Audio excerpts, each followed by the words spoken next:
네, 시사인터뷰를 듣고 계신 시각 8시 8분 46초 지나고 있습니다. 정치행간을 읽어주는 남자 김명진 더현 정치랩 대표와 함께합니다. 어서 오십시오. 네, 안녕하세요. 김명진입니다. 지난주에 이재명 당대표가 단식에 들어갔습니다. 네, 단식을 바라보는 입장이 여야가 극명하게 지금 달라지고 있는데 일단 민주당 내에서는 어떻게 바라보고 있습니까? 31일 날 기자회 11주년 기자간담회 하고 단식을 했으니까 닷새째죠, 오늘로. 네. 무능 폭력 정권을 향한 국민 항쟁의 맨 앞에 서겠다. 사직생의 각오로 민주주의 파괴를 막아내겠다라고 이제 마지막 수단으로 무기한 단식에 돌입을 했습니다. 그리고 조건을 얘기는 했는데요. 네. 뭐 수용될 것 같지는 않지만은 윤석열 대통령의 민생 파괴, 민주주의 훼손에 대한 사죄를 하라. 핵오염수 방류 반대를 천명하라. 그리고 국정 쇄신과 개각을 단행하라고 촉구를 하면서 단식을 시작을 했습니다. 네. 정치인들의 단식이라는 게 정치적 목적 달성을 위한 최후의 수단인데요. 지금 이제 국민들의 절망감과 현실적 어려움을 공감하고 함께하겠다 이런 이제 취지를 가지고 시작을 한 것 같습니다. 네. 단식 농성이 아니고 표현하기를 단식 투쟁이라고 하는 게 그 차이라는 게 농성은 이제 아무 일도 하지 않고 단식만 하는 거라고 보면은 단식을 하면서도 당무와 정무 일정 이런 건 다 한다. 이런 취지로 단식 투쟁이라고 방향을 잡은 것 같습니다. 네. 국민의힘의 반응은 방탄 단식 아니냐, 보여주기 쇼 아니냐 이런 네. 이제 뭐 시니컬한 반응들이죠. 그런데요, 이게 야당 대표가 단식을 하게 되면은 최소한 여당의 당 대표나 원내 대표는 네. 이제까지 경우에 어떤 당 대표가 단식을 하더라도 상대 당에서 그렇게 냉소적으로 접근한 경우는 없었습니다. 그런 뭐 쇼라고 하더라도 일부러 찾아와서 그럼 원내대표가 찾아와서 혹은 원내대표끼리 만나서 접점을 찾고 들어보고 심지어는 YS 시절에 단식을 하니까 전두환 대통령 시절에 정무수석을 병원으로 보내가지고 단식을 만류를 3번을 해요. 전두환 시절에. 결국은 YS 전 23일 만에 단식을 종료하고 본인이 그때까지 가택연금 중이었었거든요. 네. 가택연금에 해줘야 되고 뭐 정치범 석방 요구를 해서 그 뒤에 민주화의 어떤 구심점 역할 하는 그런 계기가 됐었죠. 그러니까 정당 대표들이 정치가 지금 이제 뭐 단절됐다라는 징표이기도 한데요. 단식을 하게 되면은 찾아와서 건강도 물어보고 건강을 위해서 만류도 하고 그렇게 하면서 접점을 찾는 게 마지막 최후의 시그널을 보내는 거거든요. 네. 하여튼 국힘당의 대응이 어떨지 지켜볼 일입니다. 국민의힘은 지난주에 여기에 대한 대응이라고 볼 수 있을까요? 호남 지역 찾았습니다. 순천 와가지고 민생 챙기기 행보로 보여지는 그날이에요. 31일 날이 사실은 단식과 동시에 하니까 미리 예정된 일정이었던 것 같고 네. 단식에 연계된 일정은 아니었던 것 같고요. 그런데 윤석열 대통령이 어디서 그랬죠? 1+1은 100이라고 주장하는 세력 그런 세력과는 싸워야 한다. 네. 연찬회에서죠. 국힘당 연찬회에서. 근데 윤 대통령이 대놓고 국힘당의 여당의 야당과 싸우라고 하고 그때부터 국무위원들의 태도도 확 바뀌어졌어요.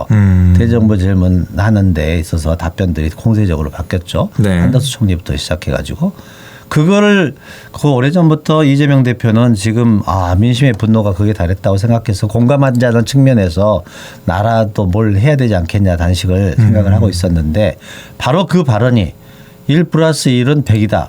그러니까 그 전에까지는 핵오염수 방류에 대해서 정부 총리의 발언이 있었지 윤석열 대통령은 뒤로 숨었거든요. 그래서 많은 사람들이 그게 민심이 분노가 있다라는 걸 알기 때문에 대통령이 조금 뒤로 입장을 유보를 하고 있는 거 아니냐 이런 관측도 있었는데 네. 그 뒤에 나온 발언이 이런 괴담 세력 가짜 뉴스 세력과는 1+1은 100이라고 주장하니까 결기 있게 싸워야 된다 이런 독전을 하는 걸 보고 이재명 대표가 결심을 했다. 그런 뒷얘기가 있습니다. 체포동의안 처리에는 어떤 영향을 미칩니까? 체포동의안은 오면은 이제 검찰 소환은 네. 이재명 대표는 단식하더라도 언제든지 응하겠다고 이미 전명을 했고요. 체포 동의안이 되면은 이게 이제 무리한 검찰 수사고 부당한 검찰 수사라고 하기 때문에 친명 그룹 내에서는 이걸 거부하거나 퇴장해야 되지 않느냐 이런 여론들이 있는데 이재명 대표는 그럼에도 불구하고 특검 포기하고 당당하게 가서 임하겠다 이렇게 주장을 이렇게 계속해서 입장을 밝히고 있습니다. 네. 일단 검찰 소환에는 응하겠다. 언제든지. 일정 조정 중이죠. 그런데 네. 지금 이제 일정이 아직 합의가 안 된 것 같습니다. 보통, 그래서 방탄 단식이라는 거에 대해서 불식시키기 위해서 오히려 더 검찰 수사에는 적극적으로 협조하고 응할 것으로 전망이 됩니다. 그러면 출구 전략을 어떻게 잡아야 됩니까? 조금 전에 말했던 김영삼 전 대통령 같은 경우에는 3번의 삼고초려가 있어서 나올 수 있었는데 출구할 수 있었는데. 지금 우리 윤석열 정권 하는 것은 지금 여러 형태가 네. 이념, 역사, 전쟁 차원에서 이런 독려를 하고 있어 보여요. 그렇기 때문에 이재명 대표의 아까 말했던 4가지 요구를 윤석열 정권이 수용 가능성은 전무합니다. 극한 대치는 계속될 거고요. 네. 그리고서 결국은 이제 앰뷸런스에 실려가는 그런 방식밖에 예측이 안 되는데 네. 지금 그렇다고 뭐 아무런 욕구 조건을 들어주지 않으니까 단식을 중단한다고 할 수는 없는 거고요. 처음부터 그걸 크게 기대는 하지 않았지만은 앞서 이야기했듯이 지금 제가 지난주 금요일 날 상무 금요시장 가서 그 핵 오염수 네. 방류 반대 피켓팅 시위도 하고 주말에 주민총회들이 많아가지고 시민들을 만날 기회가 많이 있었습니다. 네. 지금 저변에는 핵오염수 방류뿐만 해가지고 민생 파탄, 외교 파탄, 남북관계 퇴보에 대해서 민심이 아주 바닥이 아주 분노로 깔려 있는 것 같습니다. 네. 그런 것들을 느끼고 있는 야당 대표로서 아무것도 손 놓고 있지 않다. 그리고 그게 점점 이제 윤석열 정권을 규탄을 하다가 169석 가지고 있는 민주당은 너희들은 뭘 하고 있느냐 이런 비난으로 오기 때문에 그걸 총책임지고 있는 당 대표로서는 뭔가 국민들과 그런 분노의 정서와 함께 해야 될 그런 책무감을 좀 느꼈다고 볼 수가 있는 거죠. 네. 이건 결론을 보고자 혹은 저쪽의 반응을 보고자 하는 게 아니라 다른 수단이 없기 때문에 최후의 수단으로서 단식을 결행한다고 본인도 발표했고 네. 그런 걸로 보입니다. 그런데 그런 효과는 있는 것 같아요. 소위 민주평화개혁석이라고 할까요? 민주평화 시민들로부터의 그런 지지와 그리고 그 중심 이제 역할을 구심점 역할을 할 수 있는 게 문재인 대통령도 격려 전화를 하고 네. 뭐 이부영 전 대표, 추미애 전 대표 이런 분들하고 방문 격려도 하고 지지자들은 이제 굉장히 많이 방문을 하면서 격려 응원을 하고 있다고 하니까 그런 내부 결속 효과는 뭐 지금 보이고 있다, 네. 가져오고 있다 이렇게 보입니다. 예. 자, 또 하나의 논란은 홍범도 장군 흉상 이전 관련입니다.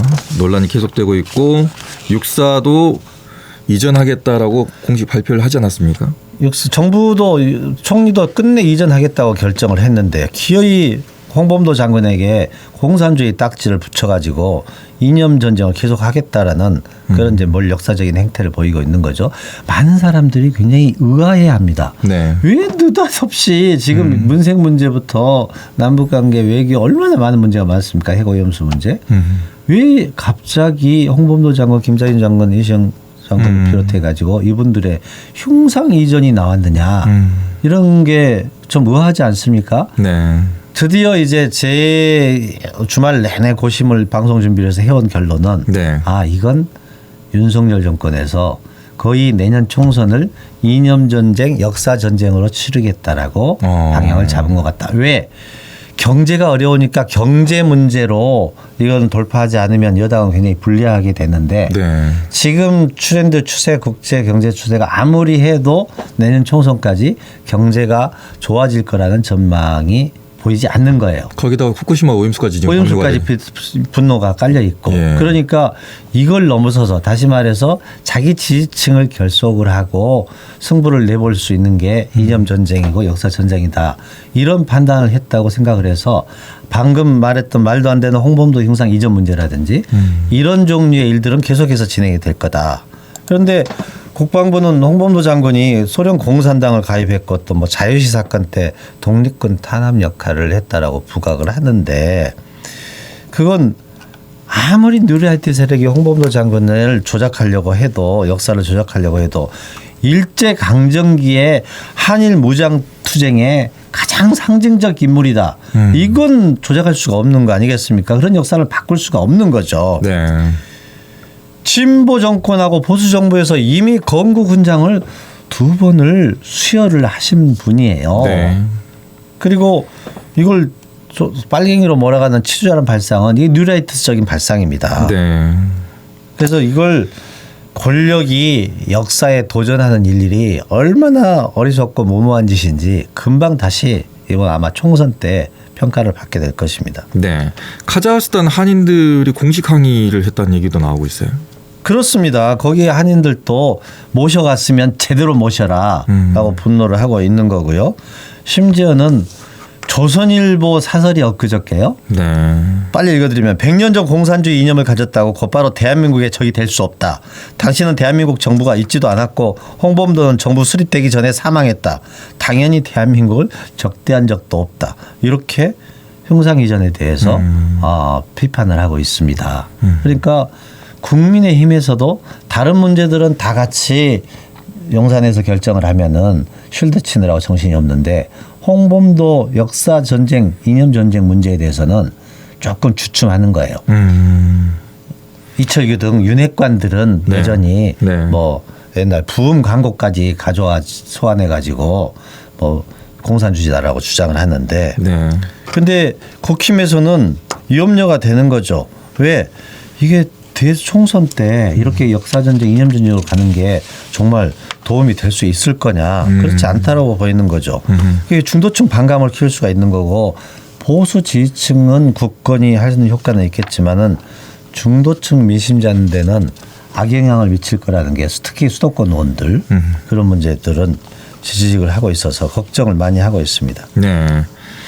광주에는 고려인 마을도 있고 고려인들이 상당히 많이 와서 여기서 잘 불안해하신다고 정착해 있는데 많이 불안해하신답니다. 그분들은 이제 이전해가지고 네. 겨우 안착해서 네. 광주에서 새로운 삶을 시작하고 있는데 네. 거기 홍범도 공원도 장군 공원도 네. 만들어져 있다고 하거든요. 네. 근데 이걸 정부 차원에서 공산주의자다 빨갱이다라고 하면은 네. 이제 컴플렉스가 스스로에게 위축이 되는 거죠. 네. 이런 짓을 해야 되겠습니까? 정말.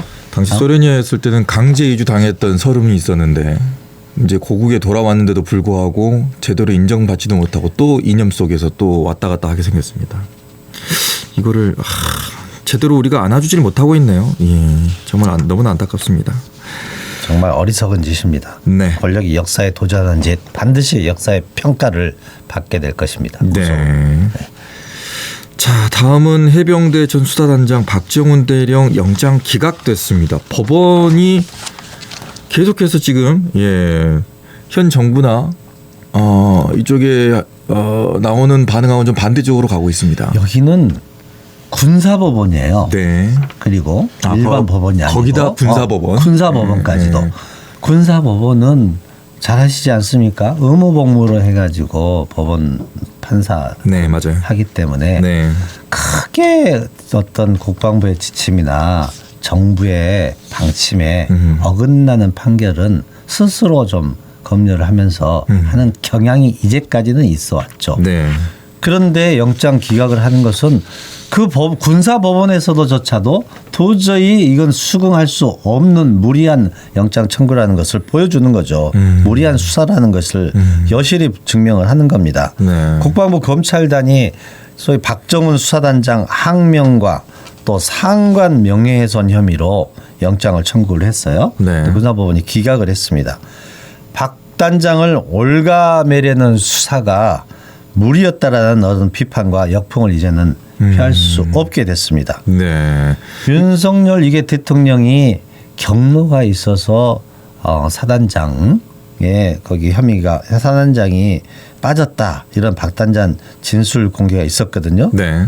그래서 느닷없이 이제 영장 청구를 하게 됐는데 결국은 박 단장이 밖에서 그렇게 언론과 접촉하고 변호인들과 상의해서 입장을 발표한 것에 입막음을 하려고 하는 용 아니었냐 이런 의심을 할 수밖에 없는 거죠.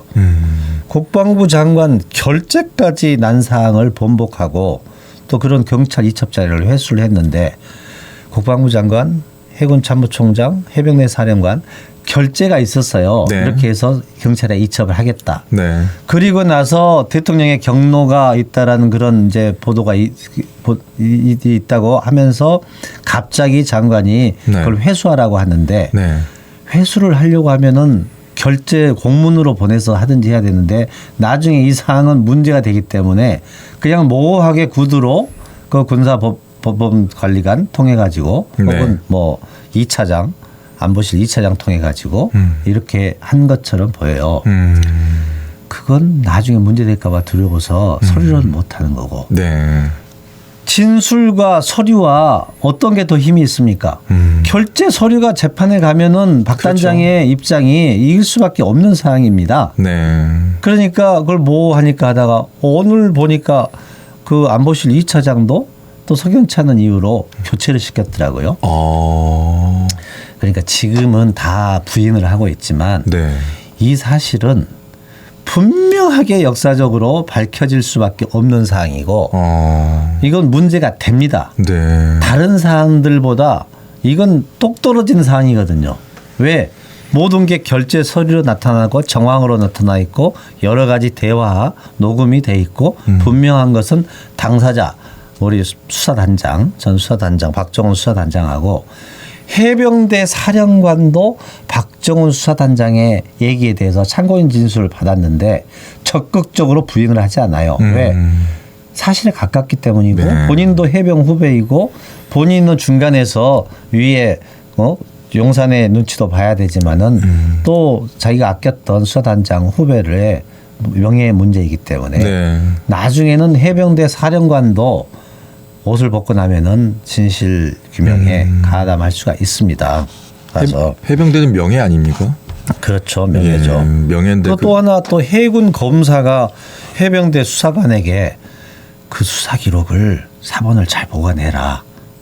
이거 세상에 없어지지 않게 하라.